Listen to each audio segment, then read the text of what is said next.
Hello and welcome to the Deanery at Canterbury Cathedral, and it's tea time on a darkish afternoon, and it's almost November.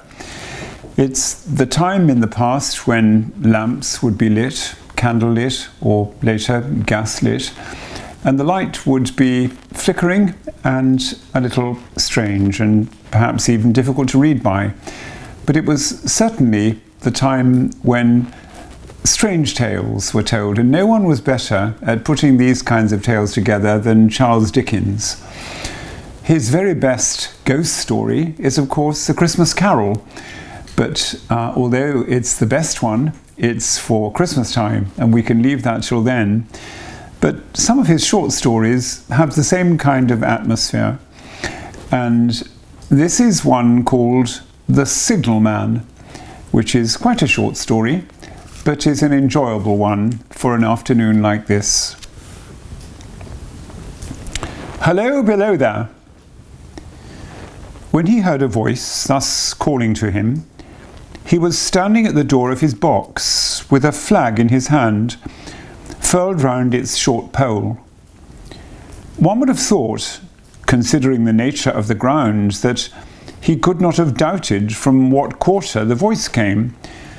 But instead of looking up to where I stood, on the top of the steep cutting nearly over his head, he turned himself about and looked down the line.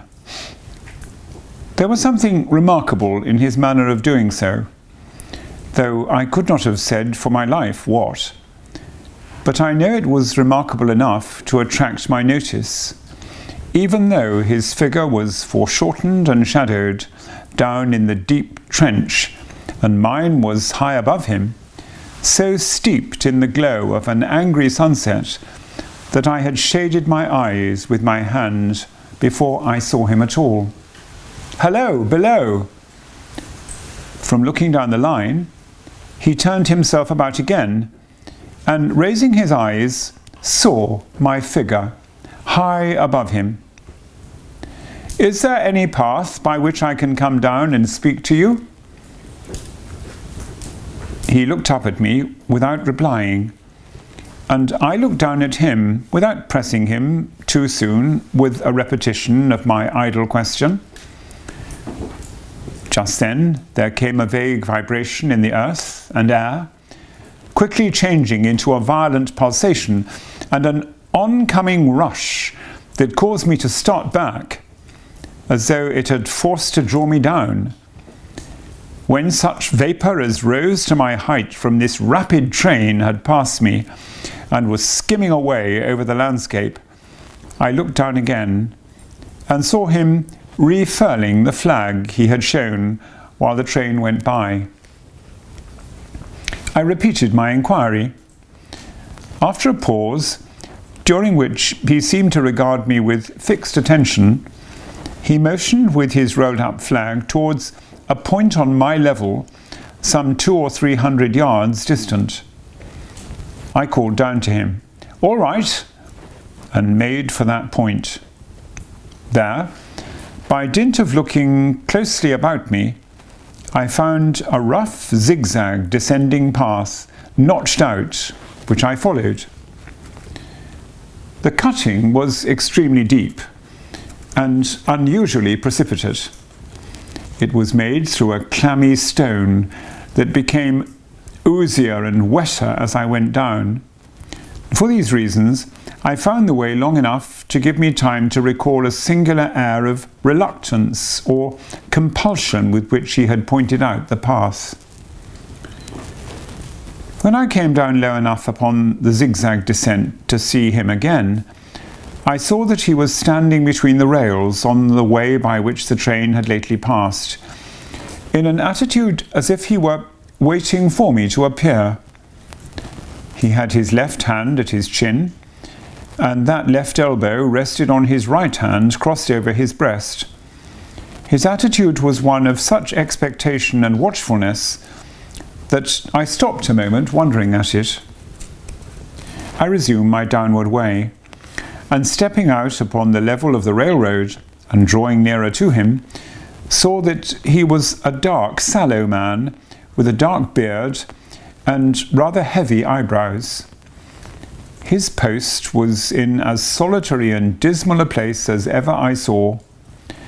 On either side, a dripping wet wall of jagged stone, excluding all view but a strip of sky. The perspective one way, only a crooked prolongation of this great dungeon. The shorter perspective in the other direction, terminating in a gloomy red light, and the gloomier entrance to a black tunnel, in whose massive architecture there was a barbarous, depressing and forbidding air. So little sunlight ever found its way to this spot that it had an earthy, deadly smell, and so much cold wind rushed through it that it struck chill to me, as if I had left the natural world. Before he stirred, I was near enough to him to have touched him, and not even then, removing his eyes from mine, he stepped back one step and lifted his hand. This was a lonesome post to occupy, I said, and it had riveted my attention when I looked down from up yonder. A visitor was a rarity, I should suppose. Not an unwelcome rarity, I hoped. In me, he merely saw a man who had been shut up within narrow limits all his life, and who, being at last set free, had a newly awakened interest in these great works.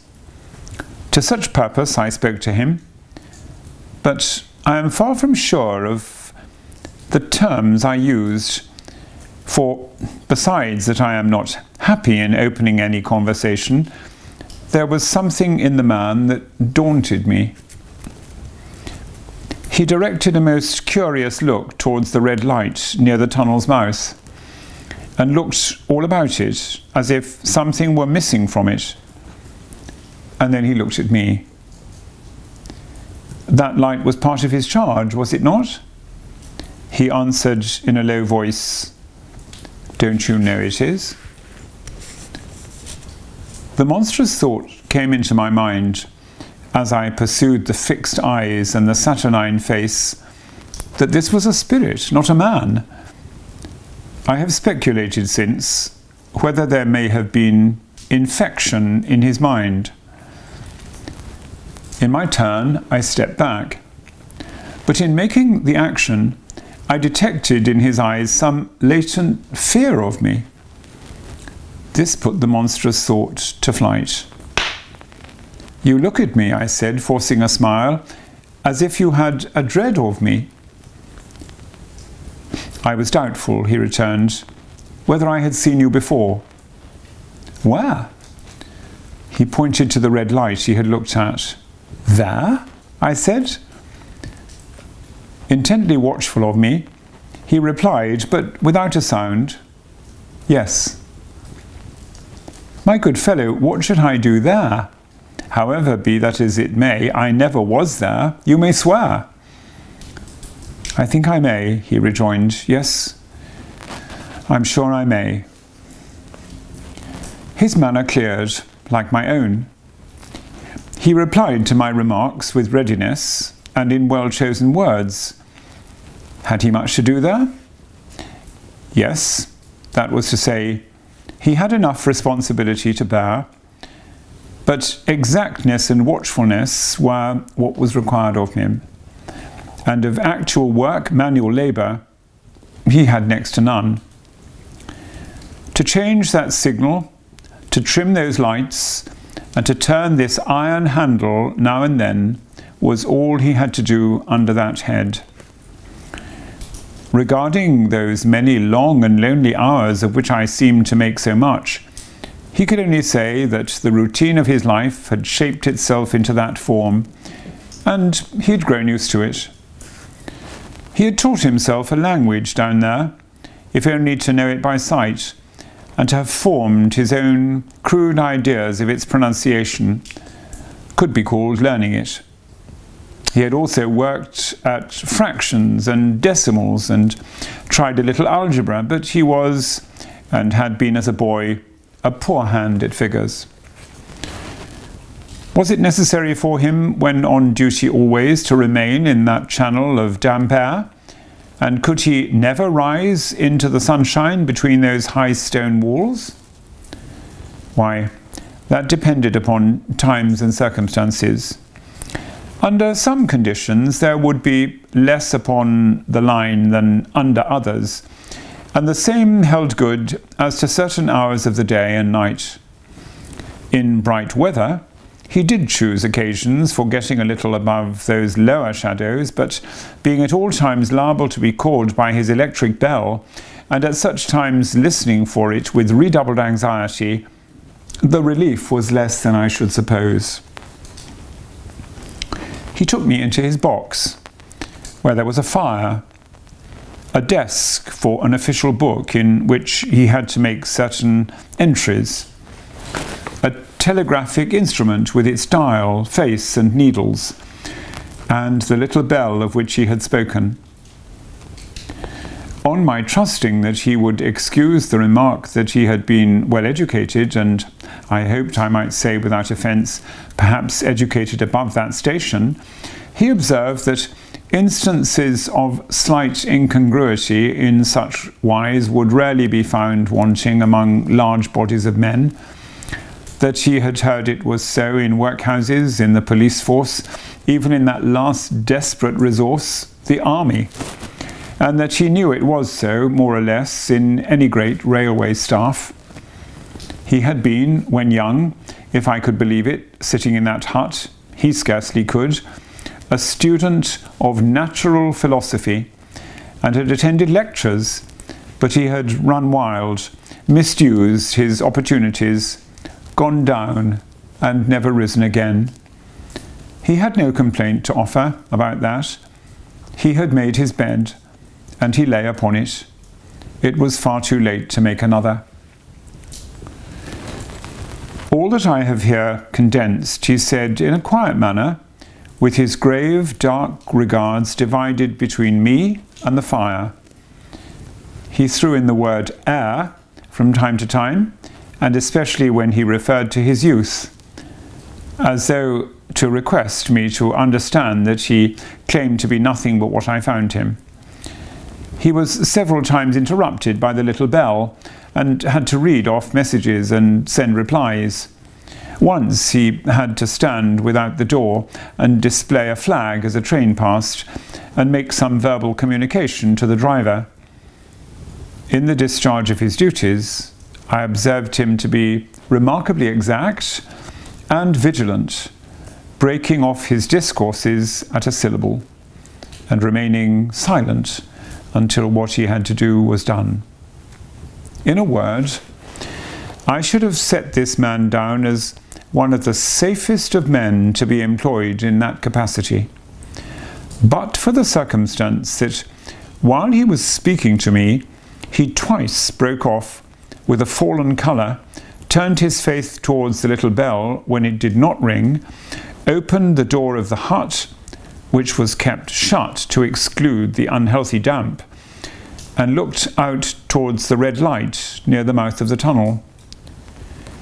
On both of those occasions, he came back to the fire with the inexplicable air upon him which I had remarked, without being able to define when we were so far asunder. Said I, when I rose to leave him, "You almost make me think that I have met with a contented man." I am afraid I must acknowledge that I said it to lead him on. "I believe I used to be so," he rejoined in the low voice in which he had first spoken. "But I am troubled, sir. I am troubled." He would have recalled the words if he could. He had said them, however, and I took them up quickly. "With what? What is your trouble?" "It is very difficult to impart, sir. It is very, very difficult to speak of. If ever you make me another visit, I will try to tell you. But I expressly intend to make you another visit. Say, when shall it be? I go off early in the morning, and I shall be on again at 10 tomorrow night, sir. I will come at 11. He thanked me and went out at the door with me. I'll show my white light, sir, he said, in his peculiarly low voice, till you have found the way up. When you have found it, don't call out, and when you are at the top, don't call out. His manner seemed to make the place strike colder to me, but I said no more than, very well. And when you come down tomorrow night, don't call out. Let me ask you a parting question. What made you cry, "Hello, below there," tonight? Heaven knows, said I. I cried something to that effect. Not to that effect, sir. Those were the very words. I know them well. I admit those were the very words. I said them, no doubt, because I saw you below. And for no other reason. What other reason could I possibly have? You had no feeling that they were conveyed to you in any supernatural way? No. He wished me good night and held up his light. I walked by the side of the down line of rails with a very disagreeable sensation of a train coming behind me until I found the path. It was easier to mount than to descend, and I got back to my inn without any adventure.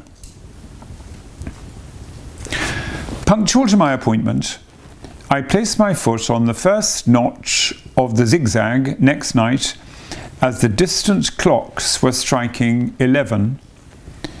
He was waiting for me at the bottom with his white light on. I have not called out, I said, when we came close together. May I speak now? By all means, sir. Good night, then, and here's my hand. Good night, sir, and here's mine. With that, we walked side by side to his box, entered it, closed the door, and sat down by the fire. I have made up my mind, sir, he began, bending forward as soon as we were seated, and speaking in a tone but a little above a whisper, that you shall not have to ask me twice what troubles me. I took you for someone else yesterday evening. That troubles me. That mistake? No. That someone else. Who is it? I don't know. Like me? I don't know. I never saw the face. The left arm is across the face, and the right arm is waved, violently waved, this way. I followed his action with my eyes, and it was the action of an arm gesticulating with the utmost passion and vehemence. For God's sake, clear the way. One moonlight night, said the man, I was sitting here, when I heard a voice cry, "Hello, below there." I started up, looked from that door, and saw this someone else standing by the red light near the tunnel, waving, as I just now showed you. The voice seemed hoarse with shouting, and it cried, "Look out, look out!" And then again, "Hello, below there, look out!" I caught up my lamp, turned it on red, and ran towards the figure, calling, "What's wrong? What has happened? Where?" It stood just outside the blackness of the tunnel. I advanced so close that I wondered at its keeping the sleeve across its eyes. I ran right up at it, and had my hands stretched out to pull the sleeve away, when it was gone. Into the tunnel? Said I. No. I ran on into the tunnel 500 yards. I stopped and held my lamp above my head and saw the figures of the measured distance and saw the wet stains stealing down the walls and trickling through the arch. I ran out again faster than I had run in, for I had a mortal abhorrence of the place upon me, and I looked all round the red light with my own red light, and I went up the iron ladder to the gallery atop of it, and I came down again and ran back here. I telegraphed both ways. An alarm has been given. Is anything wrong? And the answer came back, both ways, all well. Resisting the slow touch of a frozen finger tracing out my spine, I showed him how that this figure must be a deception of his sense of sight, and how that figures originating in disease of the delicate nerves that minister to the functions of the eye were known to have often troubled patients, some of whom had become conscious of the nature of their affliction, and had even proved it by experiments upon themselves. As to an imaginary cry, said I, do but listen for a moment to the wind in this unnatural valley, while we speak so low, and to the wild harp it makes of the telegraph wires. That was all very well, he returned, after we had sat listening for a while, and he ought to know something of the wind and the wires, he who so often passed long winter nights there, alone and watching. But he would beg to remark that he had not finished. I asked his pardon, and he slowly added these words, touching my arm. Within 6 hours after the appearance, the memorable accident on this line happened, and within 10 hours the dead and wounded were brought along through the tunnel over the spot where the figure had stood. A disagreeable shudder crept over me, but I did my best against it. It was not to be denied, I rejoined, that this was a remarkable coincidence, calculated deeply to impress his mind.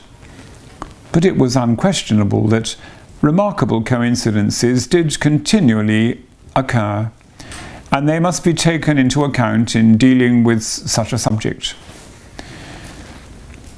Though to be sure, I must admit, I added, for I thought I saw that he was going to bring the objection to bear upon me, men of common sense did not allow much for coincidence in making the ordinary calculations of life. He again begged to remark that he had not finished.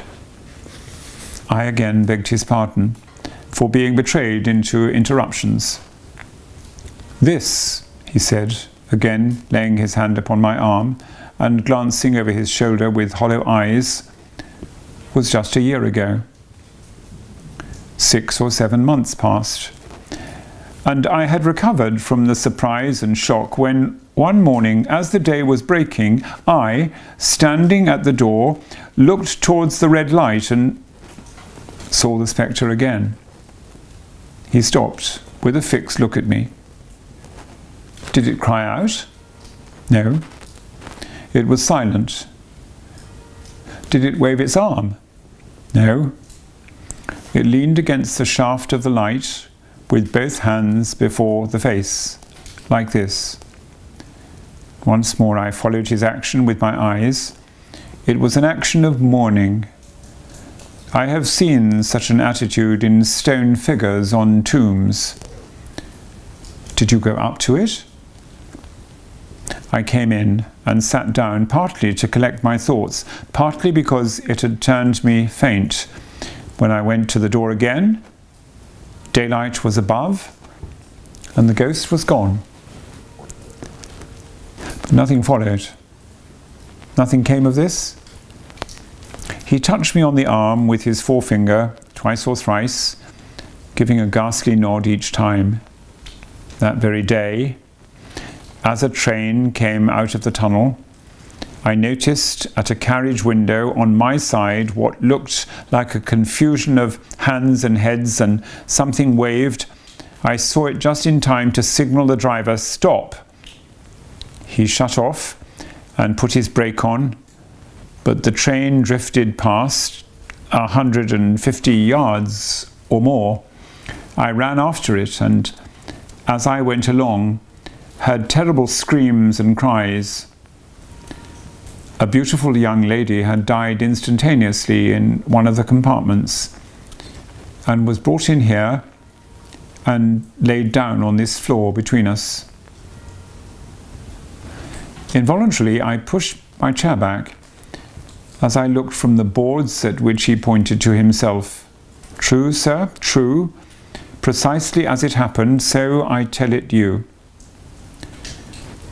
I could think of nothing to say to any purpose, and my mouth was very dry.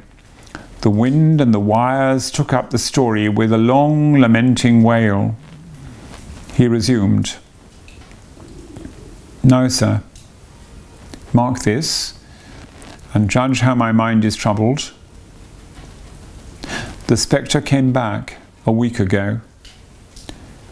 Ever since, it has been there, now and again, by fits and starts.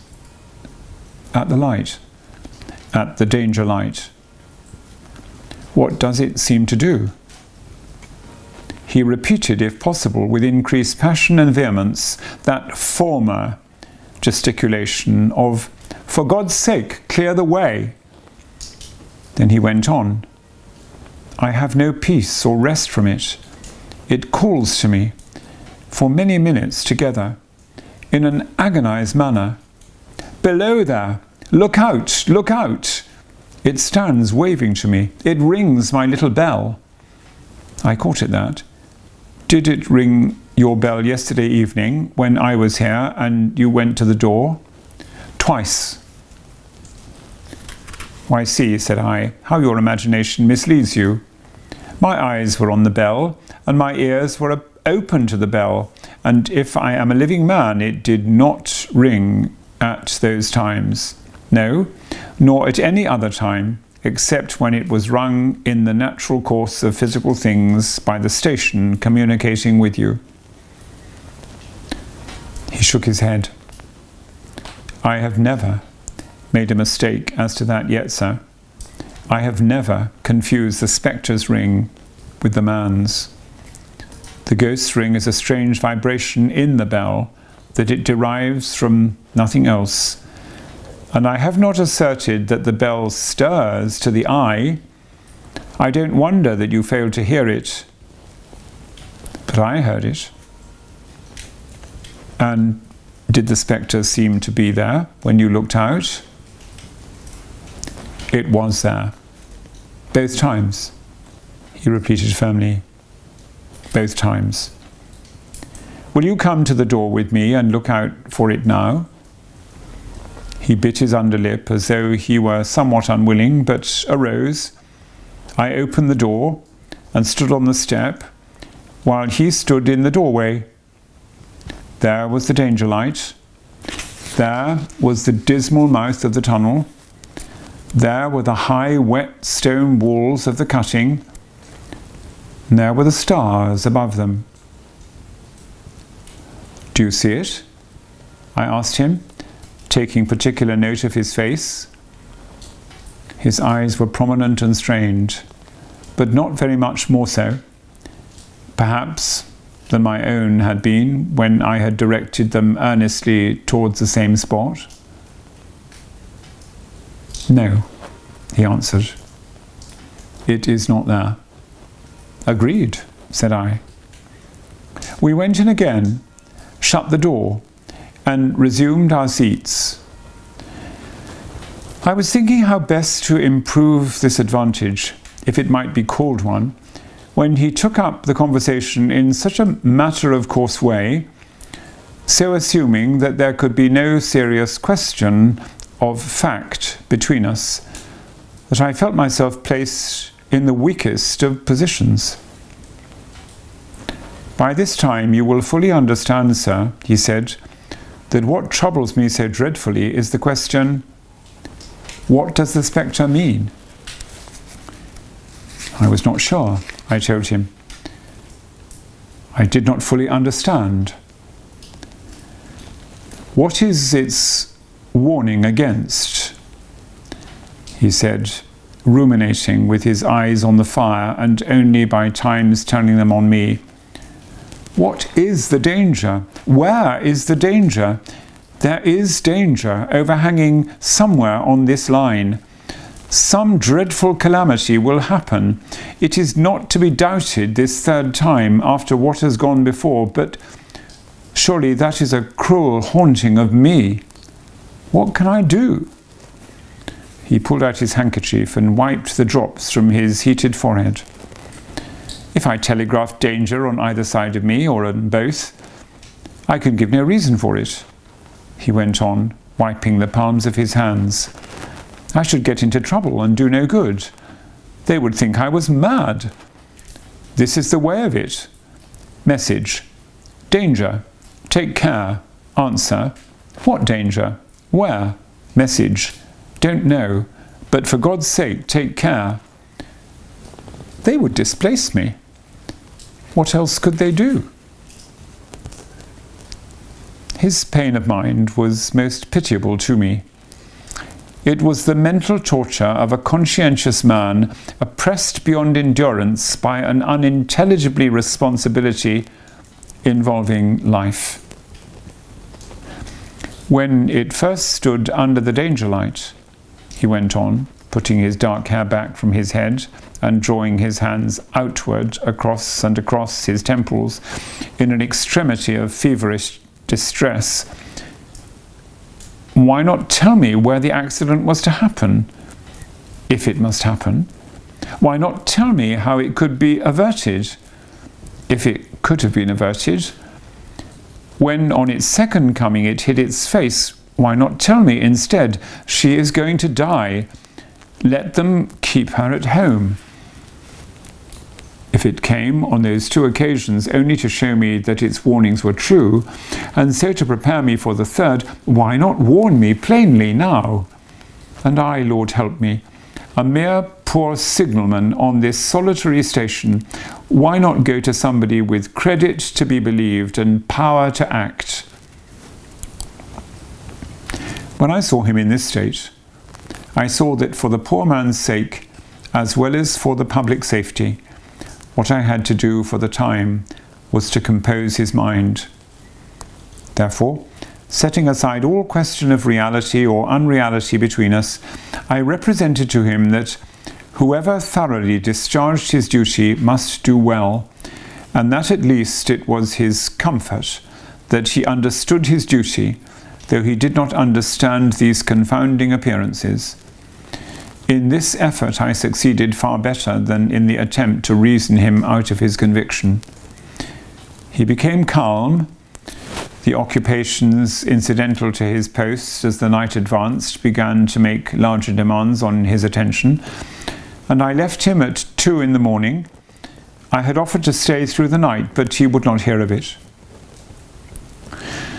That I more than once looked back at the red light as I ascended the pathway, that I did not like the red light, and that I should have slept but poorly if my bed had been under it, I see no reason to conceal. Nor did I like the two sequences of the accident and the dead girl. I see no reason to conceal that either. But what ran most in my thoughts was the consideration, how ought I to act, having become the recipient of this disclosure? I had proved the man to be intelligent, vigilant, painstaking, and exact. But how long might he remain so in his state of mind? Though in a subordinate position, still he held a most important trust. And would I, for instance, like to stake my own life on the chances of his continuing to execute it with precision? Unable to overcome a feeling that there would be something treacherous in my communicating what he had told me to his superiors in the company, without first being plain with himself and proposing a middle course to him, I ultimately resolved to offer to accompany him, otherwise keeping his secret for the present, to the wisest medical practitioner we could hear of in these parts, and to take his opinion. A change in his time of duty would come round next night. He had apprised me, and he would be off an hour or two after sunrise, and on again soon after sunset. So I had appointed to return accordingly. Next evening was a lovely evening, and I walked out early to enjoy it. The sun was not yet quite down when I traversed the field path near the top of the deep cutting. I would extend my walk for an hour, I said to myself, half an hour on and half an hour back, and it would then be time to go to my signalman's box. Before pursuing my stroll, I stepped to the brink and mechanically looked down from the point from which I had first seen him. I cannot describe the thrill that seized upon me when, close at the mouth of the tunnel, I saw the appearance of a man, with his left sleeve across his eyes, passionately waving his right arm.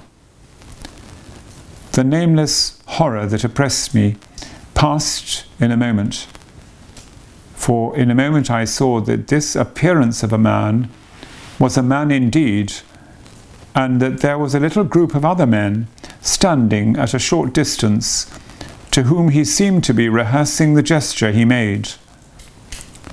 The danger light was not yet lighted.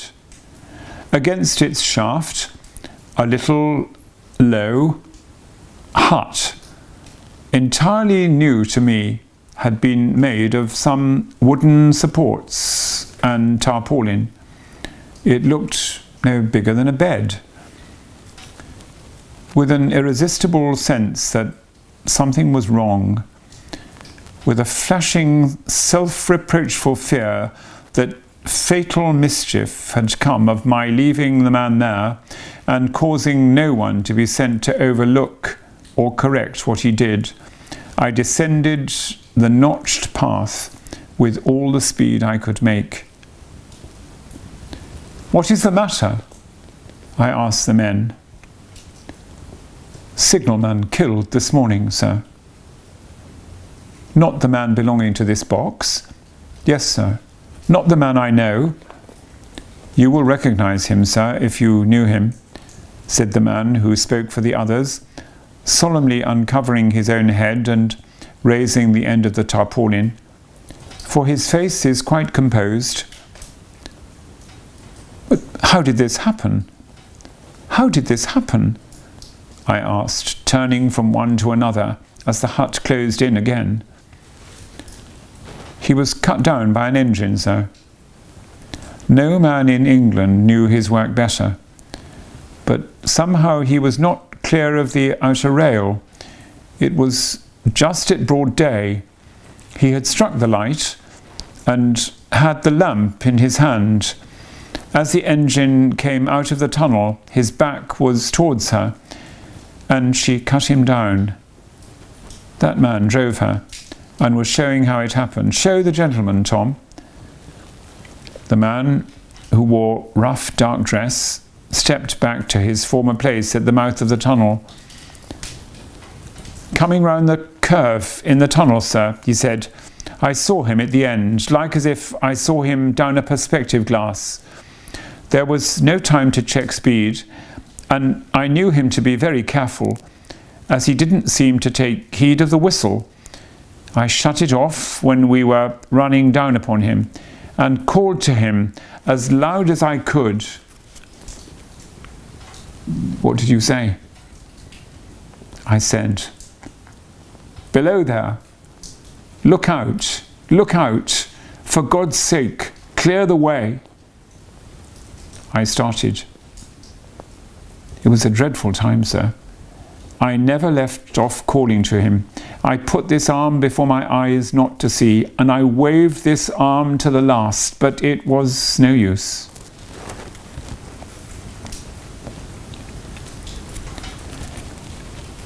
Without prolonging the narrative to dwell on any one of its curious circumstances more than on any other, I may, in closing it, point out that the coincidence that the warning of the engine driver included not only the words which the unfortunate signalman had repeated to me as haunting him, but also the words which I myself, not he, had attached, and that only in my own mind, to the gesticulation he had imitated.